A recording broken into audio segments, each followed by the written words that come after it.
Olá, queridos alunos da Escola Sales Campos, especialmente os das minhas turmas de Física, Matemática e Ciências da Natureza. Já estamos chegando ao final do segundo bimestre e este vídeo trata-se da resolução das questões das atividades de revisão que eu passei para vocês. Na próxima semana, vocês irão fazer as provas finais e aqueles que não atingirem resultados satisfatórios deverão fazer a recuperação paralela na última semana do mês de junho. Como vocês devem ter visto nas atividades de revisão, os assuntos abordados foram aqueles já estudados durante os meses de maio e junho. Estes assuntos estarão disponíveis nas pastas de Física, Matemática e Ciências da Natureza das suas respectivas turmas no Google Sala de Aula. Portanto, assistam os vídeos e bons estudos a todos. Até mais. Voltando aqui para as questõezinhas, veja a primeira questão. Observe a figura. De acordo com as explicações, a situação da figura indica... vamos ver o seguinte. O que é que ele está dizendo aqui? Na localidade A, ou na posição A, a velocidade deu é 50 km por hora. No local B, 50 km por hora. No local C, também 50 km por hora. Percebam que o movimento é retilíneo e o valor da velocidade não muda. Então, nesse caso, ele não tem aceleração. A aceleração é nula. É um movimento simplesmente uniforme. Então, qual seria o item correto aqui? É um movimento retilíneo uniforme, certo? Então, essa seria a resposta que vocês deveriam ter marcado. Segunda questão, na figura abaixo, o movimento pode ser caracterizado como... vou dar uma ampliada aqui para a gente ver melhor. O que é que a gente percebe aqui, pessoal? Inicialmente, a velocidade era 0. Depois, nesse segundo pontinho, a velocidade é 3 metros por segundo. No terceiro ponto, 6 metros por segundo. No quarto ponto, 9 metros por segundo. Aí o quinto, 12. O sexto, 15. O sétimo, 18. No oitavo, 21. E aí por diante. Percebam que a cada intervalo de tempo, a velocidade do caminhão aumenta de 3 metros por segundo, né? Então, assim, se esses intervalos fossem de 1 segundo, a gente tinha aí uma aceleração de 3 metros por segundo ao quadrado, né? Podemos perceber também o seguinte, né? Lógico, se a velocidade está mudando, a cada intervalo de tempo, a cada segundo, o deslocamento dele aumenta, né? Aqui a gente vê a distância percorrida, aqui aumenta essa distância, a distância vai aumentando, né? A distância percorrida a cada segundo, certo?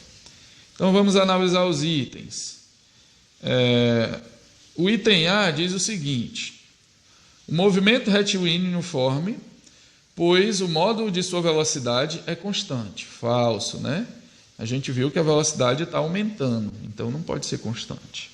O item B, movimento retilíneo uniforme, também falso, nem precisa olhar. O item C, movimento retilíneo uniforme variado, pois o módulo de sua velocidade diminui de um mesmo valor a cada intervalo de tempo. Olha, é movimento retilíneo uniforme variado, mas a sua velocidade não está diminuindo, né? Ela está aumentando, é um movimento acelerado e não retardado. Por isso que o item C está errado. O item D, movimento retilíneo uniforme variado, pois o módulo de sua velocidade aumenta de um mesmo valor a cada intervalo de tempo.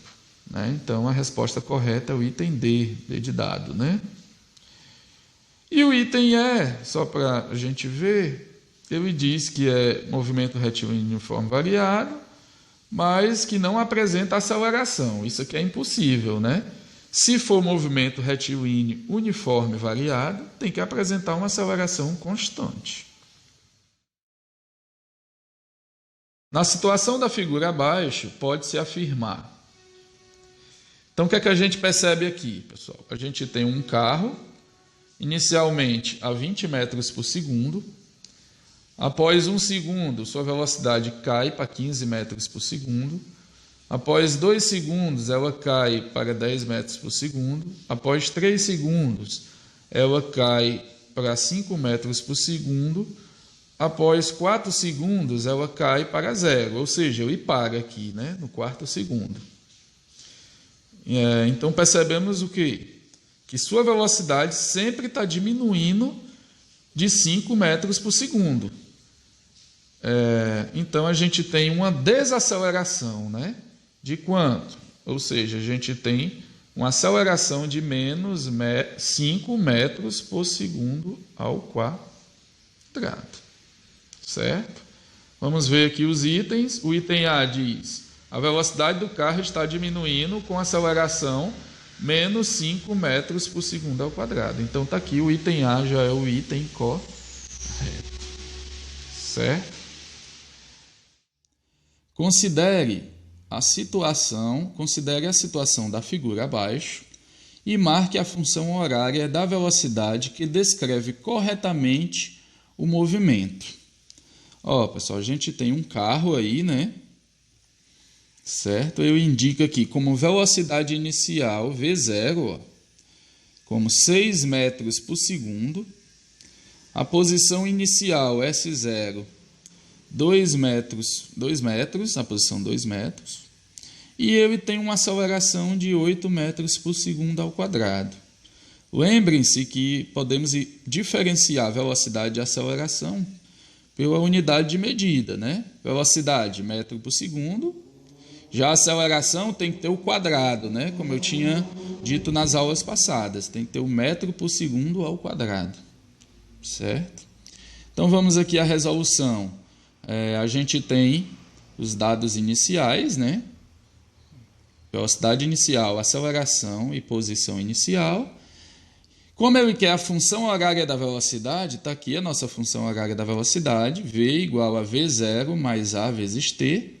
E o que é que a gente vai ter que fazer? Substituir, certo? Basicamente, a gente vai substituir a velocidade inicial e a aceleração.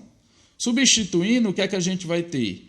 V igual, o V0 é 6, a velocidade inicial é 6 e a aceleração é 8. Então, temos aqui a função horária da velocidade, V igual a 6 mais 8t, certo? Assim, a resposta correta será quem? O item A, né?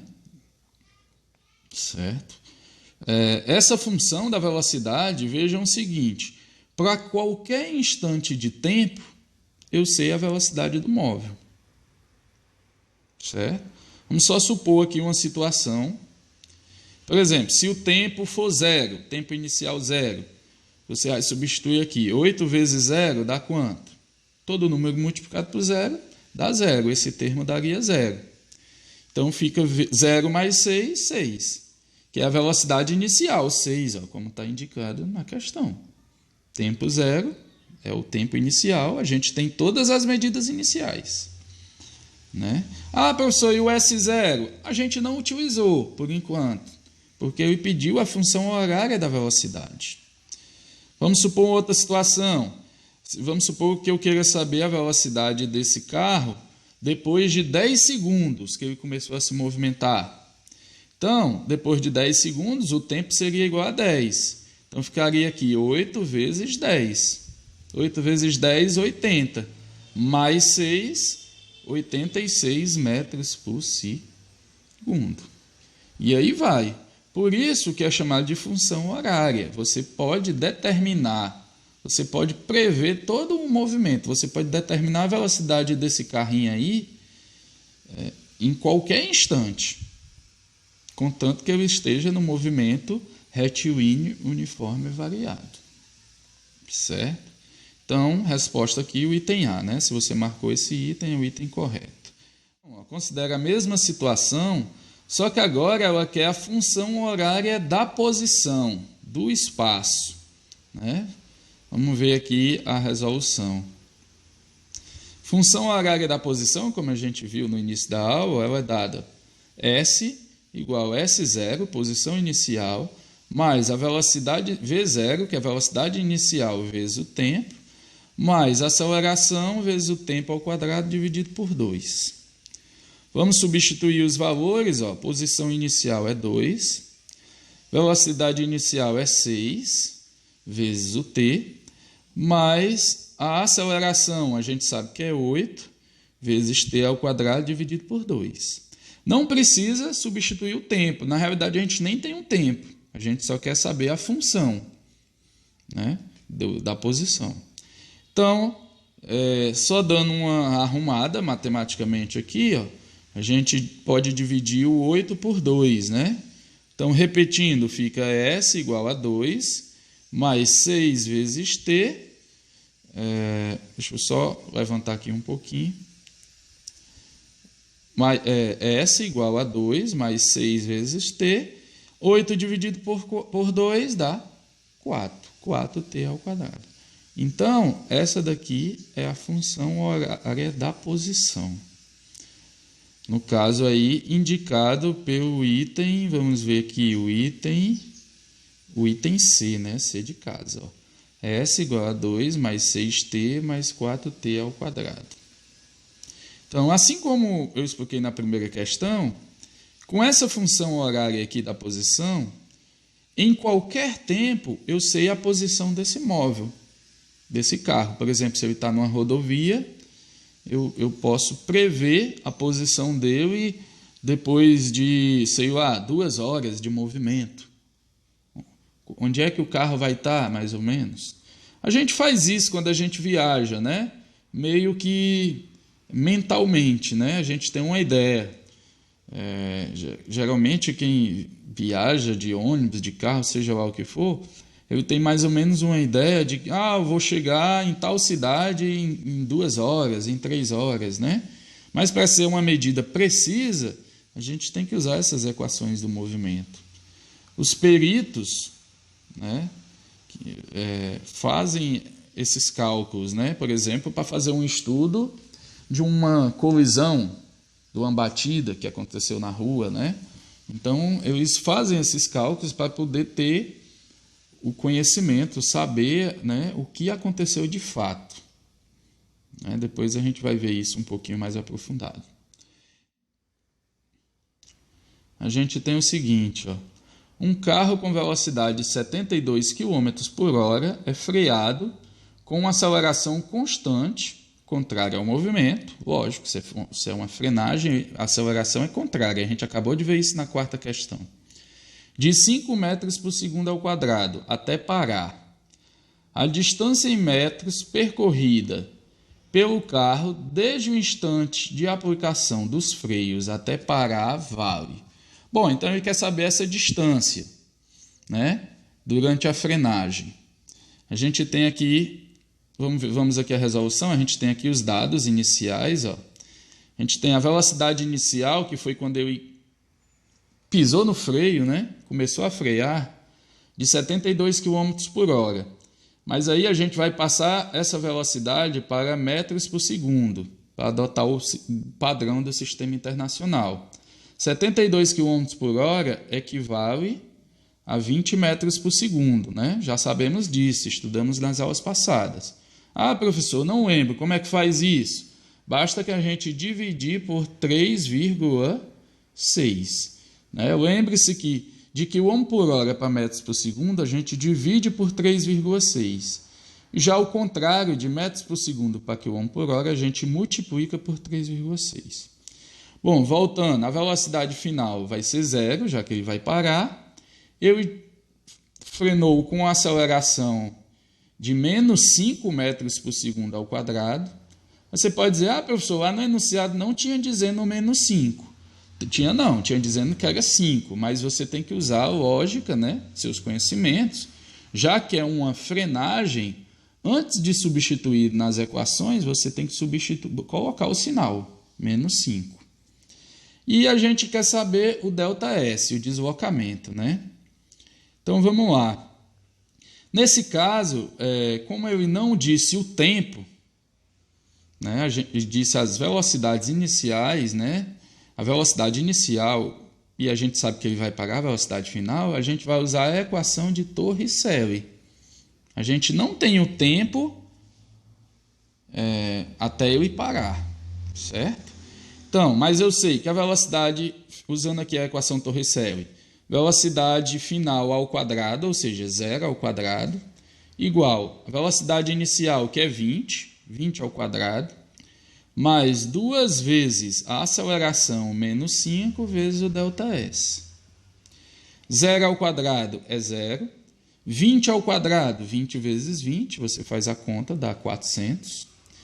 2 vezes menos 5 dá menos 10 vezes ΔS. Certo? Vamos jogar esse menos 10 ΔS para o primeiro membro da equação. Vai ficar, ele era negativo, fica positivo, 10 ΔS igual a 400. O 10 está multiplicando o ΔS e passa dividindo. Então, fica ΔS igual a 400 dividido por 10. Se você pegar 400 e dividir por 10, a gente vai ver que o resultado dá 40. Basta você cancelar esse zerozinho do final, né? Opa, deixa eu consertar aqui. Cancelar esse zero com esse último zero. 40 dividido por 1 dá 40. Ou seja, até ele parar totalmente, né, ele percorreu 40 metros, certo? Do momento que ele pisou no freio até parar, ele percorreu 40 metros. Veja que aqui essa questão é uma situação que utilizamos a equação de Torricelli para achar esse deslocamento. Não precisou da gente determinar o tempo, né? Se você quisesse ter achado o tempo, usando a função horária da velocidade, aquela primeira, aliás, a segunda, né? E depois utilizado a função horária da posição, poderia ter feito também, certo? Mas daria um trabalho bem maior, né? Você ia ter que fazer mais cálculos, digamos assim. Vamos à 7ª questão. Cite e explique da sua maneira as conhecidas e famosas leis de Newton do movimento. Bom, pessoal, eu coloquei até uma imagenzinha aqui nessa questão, né? São as 3 famosas leis de Newton, né, para o movimento. Lembrem-se que são leis científicas, né, do conhecimento científico, não são leis como as que a gente conhece no dia a dia, as leis jurídicas, né? A primeira lei é chamada lei da inércia, a segunda lei é o princípio fundamental da dinâmica, ou lei da dinâmica, e a terceira lei é a ação e reação. O que diz a lei da inércia? A lei da inércia, basicamente, ela refere-se à tendência dos corpos permanecerem em seu estado de movimento. Como assim, professor? Se um corpo está em repouso e nenhuma força agir sobre esse corpo, ele tende a permanecer em repouso indefinidamente, fica parado. Se nada agir sobre esse corpo, ele vai continuar ali paradinho no lugar dele, certo? Mas se um corpo está em movimento, por exemplo, com uma certa velocidade, 50 km por hora, se nada o interferir nesse movimento desse corpo, ele vai permanecer em movimento indefinidamente. Geralmente, no nosso cotidiano, no nosso planeta, as coisas param porque existem diversas forças agindo sobre os corpos. Por exemplo, vamos tomar aqui como exemplo o caso do cinto de segurança. Qual a importância de usar o cinto de segurança? Tem a ver com a inércia? Tem. Vamos supor que você vem dentro do carro, né, a 100 km por hora, e devido a um determinado obstáculo, seja preciso o motorista frear bruscamente.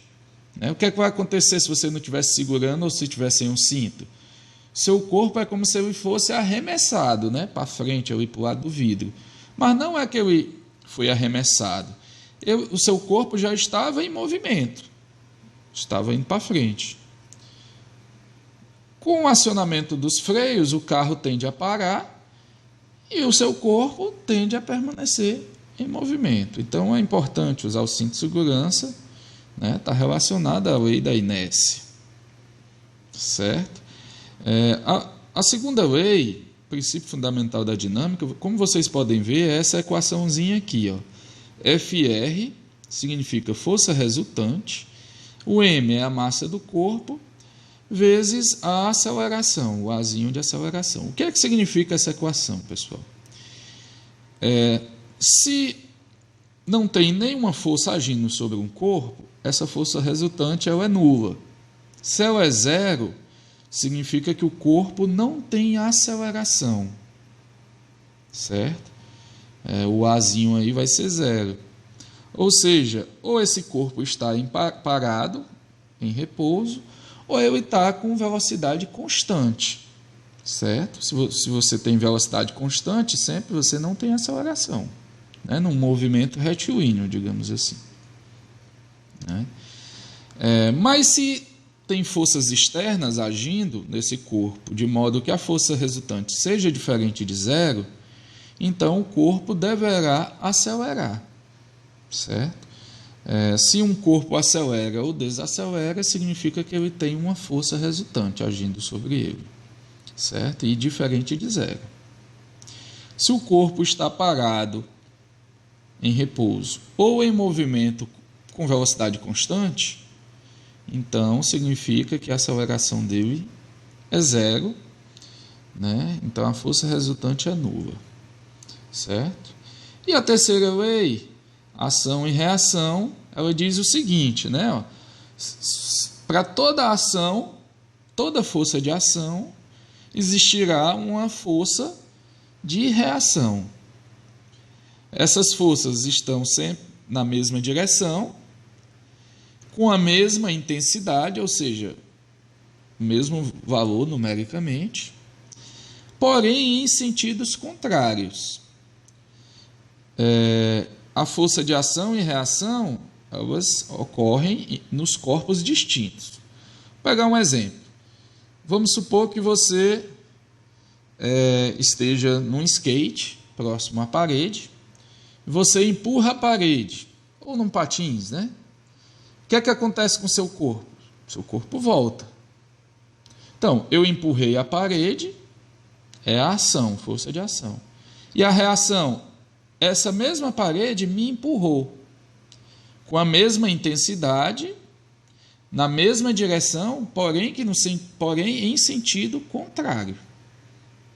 Certo? É um exemplo.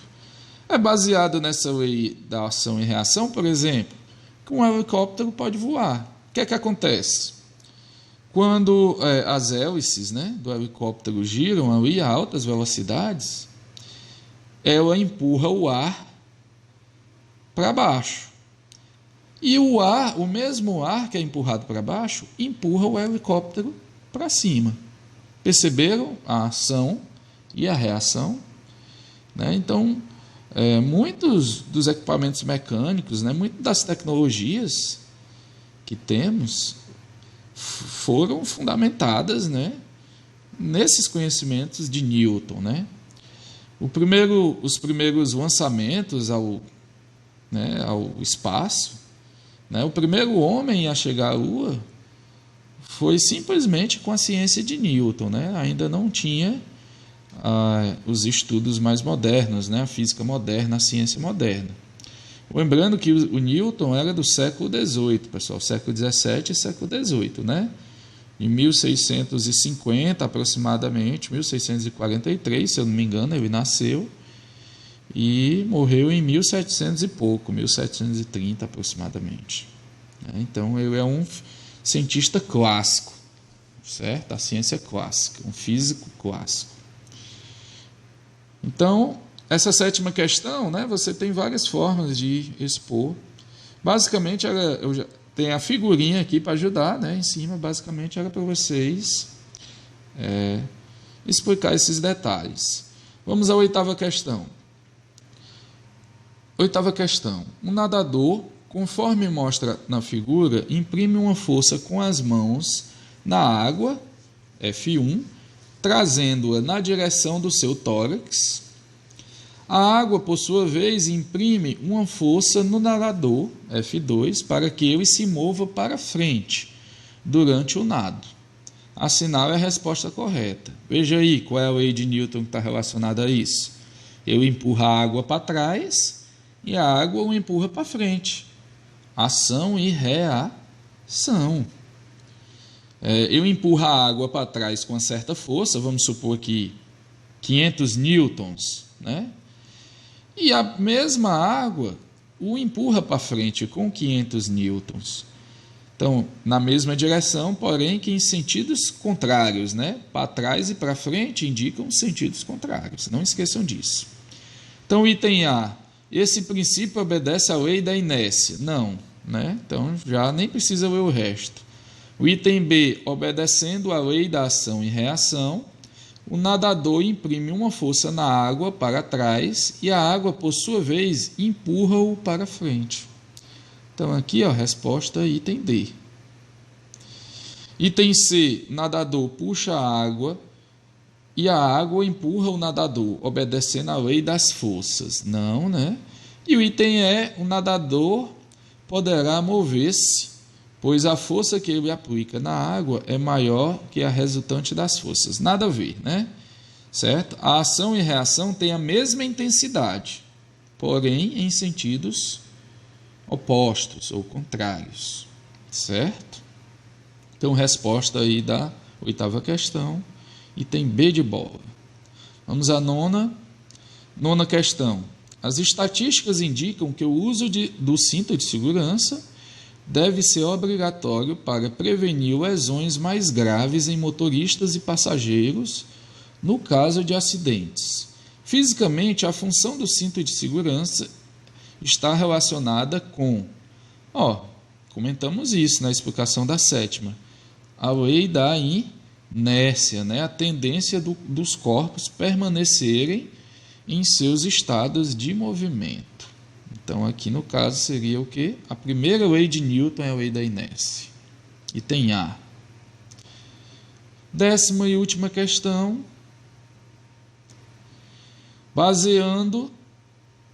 Acho que é baseado, né, nos seus conhecimentos sobre a segunda lei de Newton.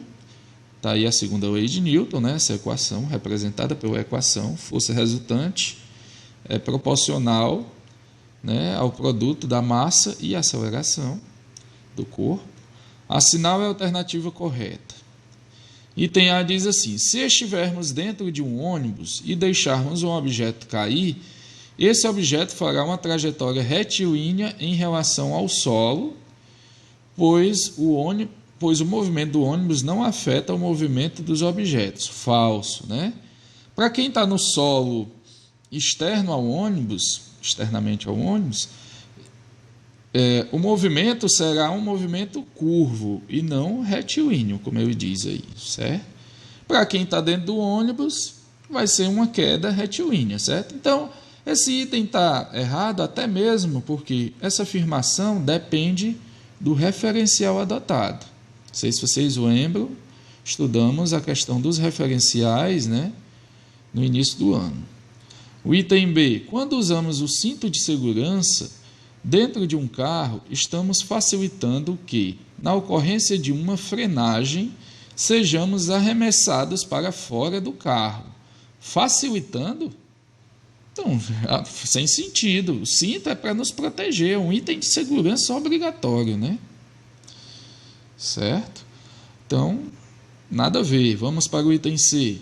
Quanto maior a massa de um corpo, menos fácil será alterada a sua velocidade.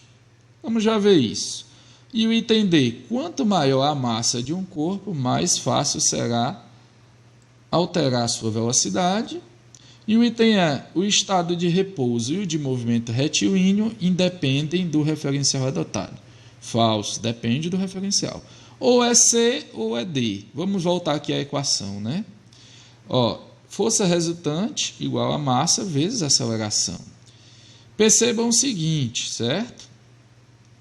Que quanto maior for o valor dessa massa, do m, se eu quiser determinar a aceleração, vamos pensar assim de modo matemático. O m divide a força resultante, né? Se eu isolar o A na equação. Então, quanto maior for a massa do corpo, mais difícil vai ser de alterar a aceleração. Aliás, alterar a velocidade, né? Em outras palavras, quanto mais massa tiver o corpo, por uma determinada força resultante, uma mesma força, menor será a sua aceleração. Ou seja, mais difícil será do carro variar a sua velocidade. Lembrem-se que a aceleração é a variação da velocidade no intervalo de tempo, certo? Portanto, o item correto será o item C, né? Quanto maior a massa de um corpo, menos fácil será de alterar a sua velocidade. Bom, pessoal, espero que vocês tenham compreendido esse conteúdo. Iremos, no terceiro bimestre, fazer uma breve revisão, né? E aprofundar os estudos aí nas leis de Newton, porque são bastante importantes para os próximos conteúdos, certo? Então, bons estudos a vocês e até mais.